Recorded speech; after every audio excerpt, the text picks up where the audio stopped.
जैसा कि पिछले एपिसोड में हमने देखा था कि स्काईलॉर्ड का डिसाइपल बनने के लिए सोरिंग क्लाउड सेक्ट के सभी बंदे अपना बेस्ट दे रहे थे, मगर तभी उन पर एक पॉइजनस बीस्ट अटैक कर देता है। उस वक्त जिंग और टियानशु क्लिफ के काफी करीब पहुंच चुके थे, मगर स्काईलॉर्ड का डिसाइपल बनने के लिए टियानशु ने अपने ही दोस्त को धोखा दे दिया, जिसके चलते वो क्लिफ पर तो पहुंच गया, मगर स्काईलॉर्ड उसे धोखेबाज करार देते हुए अपना डिसाइपल बनाने से इनकार कर देते हैं। उन्होंने जिंग को ही अपना डायरेक्ट डिसाइपल चुन लिया था और टियानशु को सेक्ट से बाहर निकाल दिया। साथ ही साथ स्काईलॉर्ड को क्रिस्टल वेंस के बारे में पता चल गया। अगर वो ट्रेजर उनके हाथ लग जाए तो बड़ी ही तेजी से ब्रेक थ्रू कर पाएंगे, इसलिए वो फेजा को ट्रेजर की तलाश करने भेज देते हैं। अब आगे तो एपिसोड की शुरुआत में हम एक परिंदे को देखते हैं जो कि बड़ी तेजी से सोरिंग क्लाउड सेक्ट की तरफ आगे बढ़ रहा था। दरअसल वो परिंदा फेजा का संदेशा लेकर आया था, जो कि वो स्काईलॉर्ड के हाथ में थमा देता है, जिसे पढ़ते स्काईलॉर्ड एल्डर सीलियन को बताने लगे कि रेडिएंट क्रिस्टल वेंस का लोकेशन मिल चुका है और ट्रेजर फिलहाल कोंग्यून माउंटेन की केव्स में है। जिस पर एल्डर सीलियन कह रहे थे कि मैं जानता था फेजा आपको कभी निराश नहीं करेगी, उसने अपना मिशन पूरा कर दिया। अब आप बताओ हमने उस रेडिएंट क्रिस्टल को लाने के लिए कब निकलना चाहिए। तो स्काईलॉर्ड आसमान की तरफ देखते हुए कहने लगे कि रेड मीटियोर जल्दी हमारे पास पहुंच जाएगा। अगर एक बार ये मीटियोर धरती से टच हो गया तो अपने आप वहाँ पर एक पैसेज बना देगा, जिसका यूज करके हेवनली रॉल्म के लोग आसानी से हमारी दुनिया में दाखिल हो जाएंगे। मैंने तो कभी सपने में भी नहीं सोचा था कि जियांग फैमिली के लोग मुझे हराने के लिए इस हद तक गिर सकते हैं। वेल उन्होंने मुझे काफी ज्यादा सरप्राइज किया, लेकिन मैं भी चुप नहीं बैठूंगा। अब इससे पहले कि वो मीटियोर धरती पर लैंड हो, मुझे कुछ भी करके एंशिएंट बॉडी टेम्परिंग मंत्रा की छठी लेवल पर ब्रेक थ्रू करना ही होगा, और ये कारनामा करने के लिए मेरे पास रेडिएंट क्रिस्टल की पावर होनी चाहिए। रेडिएंट क्रिस्टल के अलावा तो मैं ब्रेक थ्रू करने का सोच भी नहीं सकता। तो अब हमारे पास बस एक ही ऑप्शन बचता है, जितने जल्दी हो सके वो रेडिएंट क्रिस्टल हमारे कब्जे में लिए जाए। मैं उस यूशु को हरगिज जीतने नहीं दूंगा। वो लोग नहीं चाहते कि मैं सेलेस्टियल रेल्म में वापस लौट पाऊं, लेकिन मैं भी उनके सारे इरादों पर पानी फेर दूंगा।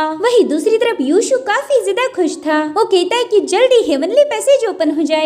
इस पैसेज की मदद से हम आसानी से लोअर रेल्म में जा पाएंगे। साथ ही उस पैसेज की वजह से हमारी स्पिरिचुअल पावर भी सील नहीं हो सकती, जिसके बाद वो दोबारा से रेड मीटियोर को धरती की तरफ पुश करना शुरू कर देता है। और तभी वहाँ पर यूशु से मिलने के लिए एक बंदा पहुँच जाता है। वह ये बंदा हेवनली रेल्म की वांग फैमिली का थर्ड यंग मास्टर था। साथ ही ये यूशु का डायरेक्ट डिसाइपल भी है। अब वो यूशु को ग्रीट करते हुए कह रहा था कि बताइए मास्टर आपका क्या हुक्म है। मैं आपके ऑर्डर को फॉलो करने के लिए अपनी जान पर भी खेल सकता हूँ। जिस पर यूशु उसे ताना मारते हुए कहने लगा कि बस कर पगले, रुला देगा क्या? मैं अच्छे से जानता हूँ कि मुसीबत के वक्त सबसे पहला तुम ही भाग जाओगे, मगर फिर भी मुझे तुम्हारा एटीट्यूड पसंद आया। खैर चलो काम की बात करते हैं। दरअसल मैंने तुम्हारी वांग फैमिली को रेडिएंट क्रिस्टल की माइनिंग करने का काम दिया था। तो बताओ कि तुम्हारी फैमिली ने वो मिशन पूरा किया? क्योंकि मुझे जल्द से जल्द उन रेडिएंट क्रिस्टल वेंस की पावर को एब्जॉर्ब करना होगा। उन क्रिस्टल की स्पिरिचुअल पावर से मुझ में इतनी ताकत आएगी कि मैं उस पागल बंदे का मुकाबला कर पाऊँ। गाइस यूशु भी उन्हीं क्रिस्टल के पीछे पड़ा था जो कि स्काईलॉर्ड हासिल करना चाहते हैं। वहीं पर यंग मास्टर तो काफी ज्यादा कंफ्यूज था। वो यूशु से पूछता है कि आखिर वो बंदा है कौन जिसका मुकाबला करने के लिए आपको रेडिएंट क्रिस्टल की जरूरत पड़ रही है। जिस पर यूशु गुस्से में जवाब देता है कि उस बंदे का नाम है स्काईलॉर्ड। उस स्काईलॉर्ड ने तो मेरे नाक में दम करके रखा है, मगर अब जल्दी मैं उसका खेल खत्म कर दूंगा। जिसके बाद हमें लोअर रेल्म का सीन दिखाया गया, जहाँ पर टियानशु स्काईलॉर्ड पर काफी ज्यादा भड़का हुआ था। वो आसपास के जंगलों में भटकते हुए खुद से ही बातें करता है। वो कह रहा था कि स्काईलॉर्ड तुम एक नंबर के झूठे हो। मैं सोरिंग क्लाउड सेक्ट का एक टॉप डिसाइपल था। मेरे जैसा टैलेंटेड बंदा वहाँ पर कोई नहीं, मगर फिर भी तुमने मुझे सेक्ट से बाहर निकाल कर उस जिंग को अपना डिसाइपल बनाया। मैंने कॉन्टेस्ट जीतने के बावजूद भी तुमने मेरे साथ गद्दारी की। जिसके बाद वो गुस्से में जमीन पर पंचेस हिट करते हुए कहने लगा कि मैं तुझे जिंदा नहीं छोड़ूंगा, चाहे मुझे उसके लिए कितनी भी मेहनत क्यों न करनी पड़े। लेकिन स्काईलॉर्ड तेरा खून मेरे ही हाथों से होगा। और तभी उसे एक लड़की की आवाज आने लगी। उससे पूछती कि क्या वाकई तुम स्काईलॉर्ड को मार पाओगे, क्योंकि तुम्हारी पावर्स देखकर मुझे तो ऐसा बिल्कुल भी नहीं लगता।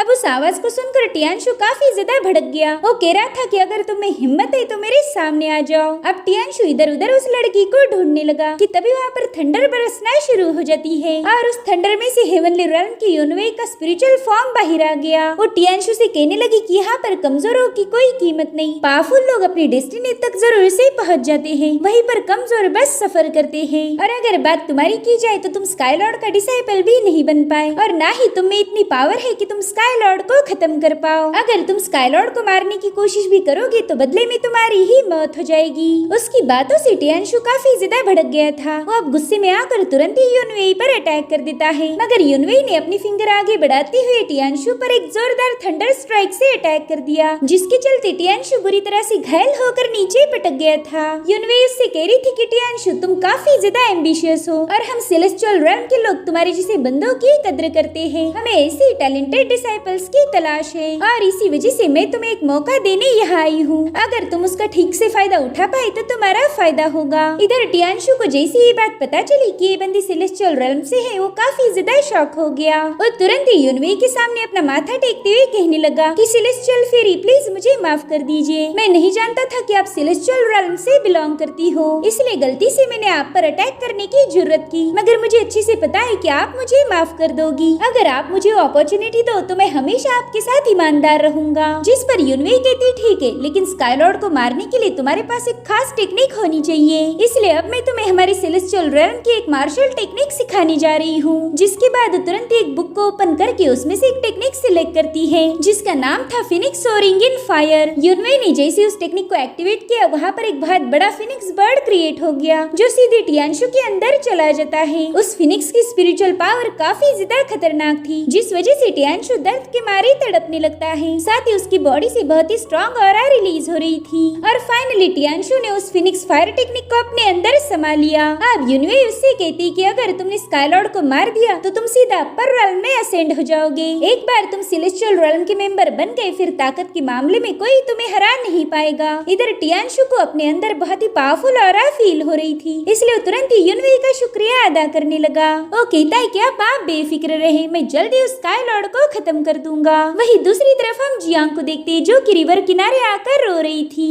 अब उसकी रोने की आवाज सुनकर उस रिवर में मौजूद मेंढक बाहर आ जाता है, जो कि जियांग का काफी अच्छा दोस्त था। जियांग खुद से ही कह रही थी कि मैं जानती हूँ स्काई लॉर्ड ही शाओ चेन है, मगर पता नहीं शाओ चेन अचानक से स्काई लॉर्ड कैसे बन गया। वहीं पर वो मेंढक जियांग को संभालते हुए इसके आंसू पोंछने लगा और तभी उन्हें किसी की आवाज आती है, इसलिए जियांग जल्दी से जाकर एक पेड़ के पीछे छुप गई। वो देखती कि टियानशु अपने दो साथियों से बात कर रहा है। वो उन्हें बता रहा था कि स्काई लॉर्ड ने सेलेस्टियल रेल्म का अपमान किया है, इसीलिए सेलेस्टियल रेल्म के लोग उसे मारना चाहते हैं। साथ ही साथ वो हमारे सोरिंग क्लाउड सेक्ट को भी डिस्ट्रॉय कर देंगे, लेकिन अगर हम उस स्काई लॉर्ड को ही खत्म कर दे तो सेलेस्टियल रेल्म के लोग हमारे सोरिंग क्लाउड सेक्ट को बख्श देंगे। साथ ही साथ हम सभी लोग अपर रेल्म में भी असेंड हो सकते हैं, इसलिए अब सबसे पहला हमें उस स्काई लॉर्ड को रास्ते से हटाना होगा। उनकी बातें सुनकर तो जियांग काफी ज्यादा घबरा गई। तभी टियानशु के साथ ही उससे कहने लगे कि तुम्हें तो सेलेस्टियल फेरी का सपोर्ट है, तो क्यों ना हम आज ही स्काई लॉर्ड का काम निपटा दे, चाहे स्काई लॉर्ड अपनी सारी पावर का यूज भी क्यों ना करे। फेरी की टेक्निक के आगे वो फेल हो जाएगा और बाकी बचा काम हम कर लेंगे। जिस पर टियानशु भी उनसे हाथ मिलाते हुए कहने लगा कि ठीक है, फिर आज की रात स्काई लॉर्ड की आखिरी रात होगी।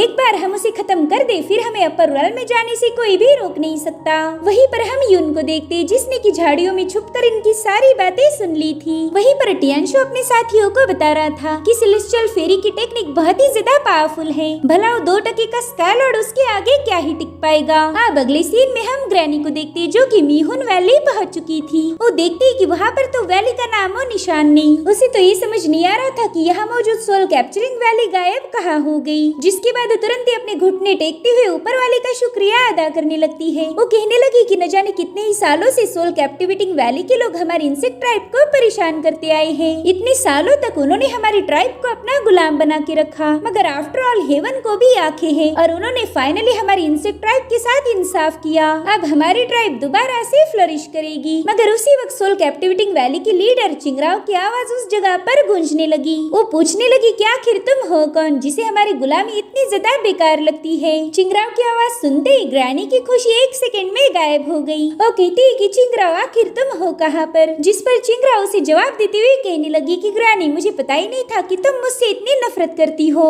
मगर फिक्र मत करो, तुम तो मेरे गुलाम बन के ही मरने वाली हो। इधर ग्रैनी उसे ढूंढते हुए क्लिफ के पास पहुंच जाती है। वो समझ गई कि वो चिंगराओ की इल्यूजन में बुरी तरह से ट्रैप हो गई है, इसलिए वो कहती चिंगराओ जल्दी से मेरे सामने आ जाओ, देखो मैं वो चीज लेकर आई हूँ जिसकी तुम्हें तलाश थी। जिस पर चिंगराओ कहने लगी कि अगर तुम्हें मुझे मिलना है तो इस क्लिफ से कूद जाओ। क्लिफ से कूदने की बात सुनते ग्रैनी डर के के मारे पीछे हट गई, लेकिन थोड़ी देर बाद वो अपनी आंखें बंद करके उस क्लिफ से कूद जाती है। वो खुद से कह रही थी कि मैं अच्छे से जानती हूँ ये चिंगराव का ही कोई इल्यूजन होगा, और ग्रैनी का अंदाजा भी बिल्कुल सही निकला। वो वाकई में चिंगराव का एक इल्यूजन था। उससे कह रही थी बुढ़िया वाकई तुम में दम है, तुमने तो बिना सोचे समझे क्लिफ से जंप लगा दी। मैं काफी दिनों से तुम्हारा ही इंतजार कर रही थी, और देखो इनसे ग्रैनी ने मुझे बिल्कुल भी निराश नहीं किया। तो चलो बताओ मेरी स्पिरिचुअल ग्रास कहाँ पर है? गाइस चिंगरा उसी ग्रास की बात कर रही है जो स्काई लॉर्ड ने ग्रैनी को दी थी। अब हम देखते हैं कि रात के समय टियानशु अपने दोस्तों को लेकर सोरिंग क्लाउड सेक्ट में घुस चुका है। जियांग भी चुपके से उनका पीछा कर रही थी। वो लोग बड़ी चालाकी से स्काई लॉर्ड के कमरे के पास आ गए थे। वहीं पर जियांग को तो अपनी आंखों पर यकीन नहीं हो रहा था कि ये तीनों बंदे स्काई लॉर्ड जैसे पावरफुल बंदे को मारना चाहते हैं। इधर ये तीनों देखते कि स्काई लॉर्ड अपने रूम में एक बुक पढ़ रहे थे।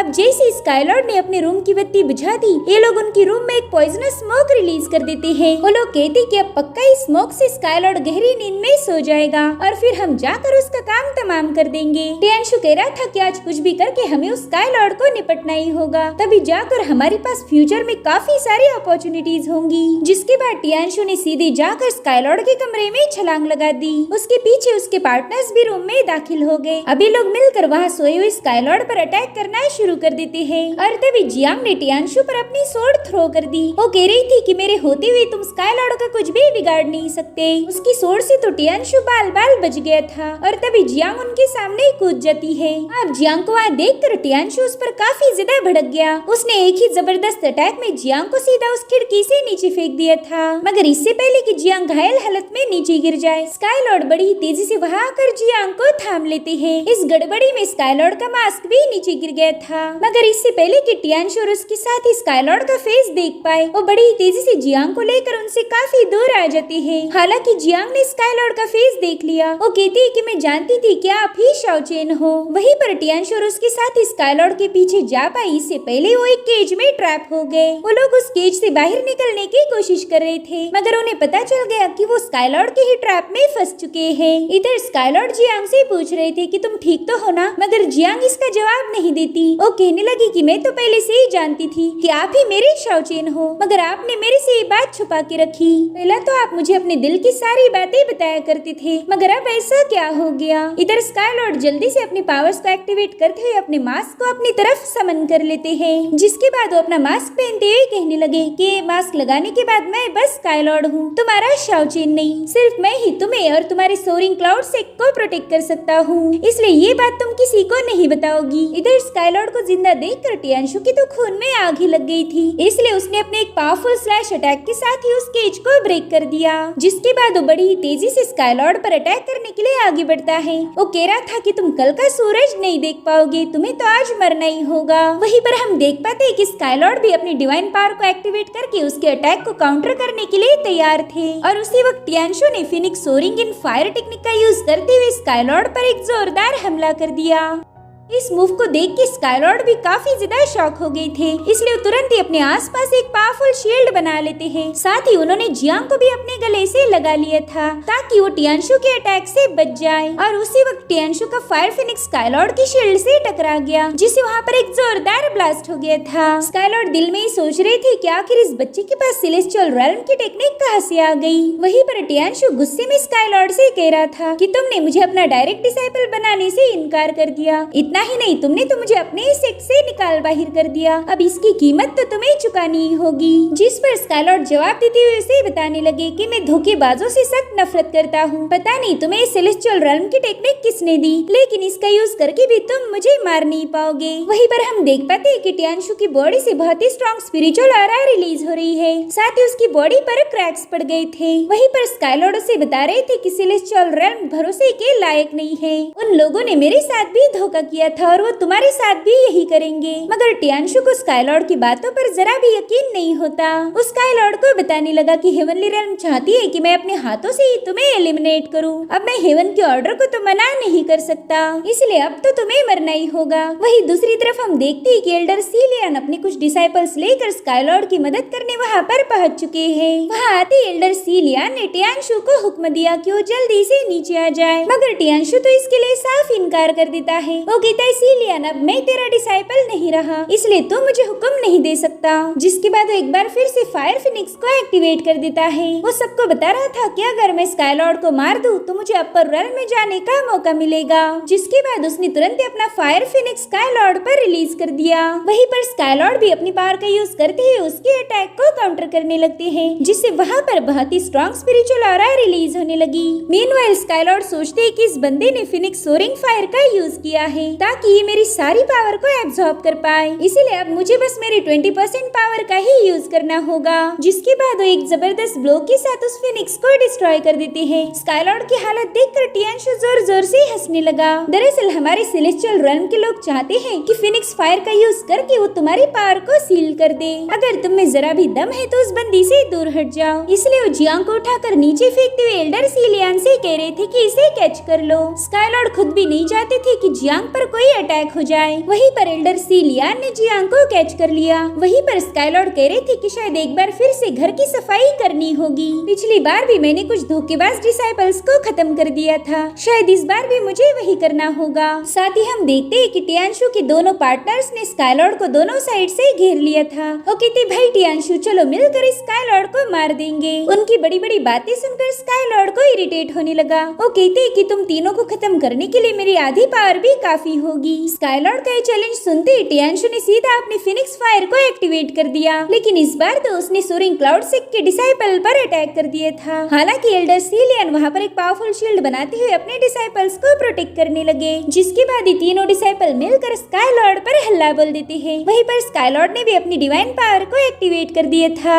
उन्होंने जल्दी से डीमन हैंड को समन कर लिया, जो कि इन तीनों डिसाइपल को एक ही सेकंड में अपने अंदर ट्रैप कर देते हैं। स्काईलॉर्ड कहते कि तुम तीनों को अपनी औकात पता थी, मगर उसके बावजूद भी तुमने मुझे मारने की कोशिश की क्योंकि तुम्हें अपर रेल्म में जाना था। अब मैं तुम्हारी हड्डी पसली एक कर दूंगा, उसके बाद तुम्हें जहाँ जाना है वहाँ जा सकते हो। और उसी वक्त टियानशु ने सेलेस्टियल टेक्निक का यूज करते हुए स्काईलॉर्ड के डीमन हैंड को डिस्ट्रॉय कर दिया और अब वो एक बार फिर से स्काईलॉर्ड के साथ अपनी पूरी ताकत लगाकर भिड़ जाता है। मगर थोड़ी देर में फिनिक्स फायर टेक्निक अपने आप गायब हो गई। टियानशु को तो कुछ भी समझ नहीं आ रहा था कि अचानक से उसकी पावर इतनी कम कैसे हो गई। और उसी वक्त स्काईलॉर्ड सीधे जाकर उसे चोक करना शुरू कर देते हैं। वो कह रही थी कि टियानशु तुम एक नंबर के बेवकूफ हो, तुम्हें इतना भी समझ नहीं आया कि सेलेस्टियल रेल्म ने तुम्हें बस अपना पपेट बनाया था। शायद ये बात तुम्हें पता ही नहीं कि मॉर्टल्स की बॉडी कभी भी सेलेस्टियल पावर को ज्यादा देर तक होल्ड नहीं कर सकती। अगर तुम अपनी इस कमजोर बॉडी के साथ सेलेस्टियल रेल्म के एक भी टेक्निक का यूज करो तो तुम्हारी बॉडी 2-4 मूव के बाद ही डिस्ट्रॉय हो जाएगी। जिसके बाद वो टियानशु की गर्दन तोड़ के उसे खत्म कर देते हैं। वो कह रहे थे कि सेलेस्टियल रेल्म ने बस मुझे खत्म करने के लिए तुम्हारा यूज किया है, तुम दूसरों को धोखा देते आए और आज तुम्हारे साथ भी धोखा हो गया। जिसके बाद स्काईलॉर्ड अपने सिख के सभी डिसाइपल्स को वार्निंग देते हैं कि आज के बाद कोई भी अपने सुपीरियर के खिलाफ नहीं जाएगा, और अगर इस वार्निंग के बावजूद भी तुम लोगों ने हमें धोखा देने की कोशिश की तो तुम्हारा अंजाम भी यही होगा। जिसके बाद वो टियानशु के दोनों दोस्तों को अपने डीमन हैंड से क्रश कर देते हैं। वहीं पर स्काईलॉर्ड भी अब काफी ज्यादा कमजोर हो गए थे, तो एल्डर सीलियन तुरंत ही जाकर उन्हें संभालने लगे। स्काईलॉर्ड सीलियन को धीरे से बता रहे थे कि टियानशु की सारी बातें सच है, मैं सेलेस्टियल टेक्निक के आगे ज्यादा देर टिक नहीं सकता क्योंकि मैं बस कल्टीवेशन की दूसरी लेवल पर हूँ। सीलियन भी स्काईलॉर्ड के मुंह से ऐसी बातें सुनकर काफी ज्यादा हैरान हो गए, इसलिए वो भी अपने डिसाइपल से कहने लगे कि आज टियानशु और स्काईलॉर्ड के बीच में जो भी हुआ ये बात हमारे सेक्ट के बाहर नहीं जानी चाहिए। अगर मुझे पता चला कि ये खबर लीक हो गई तो मैं उस बंदे को जिंदा नहीं छोड़ूंगा। एल्डर सीलियन ने कभी अपने डिसाइपल्स को धमकाया नहीं था, इसलिए सीलियन की बात तो अब उन्हें माननी पड़ेगी। और इसी के साथ एपिसोड यहीं पर एंड हो जाता है। Thank you so much for watching. Bye bye, take care.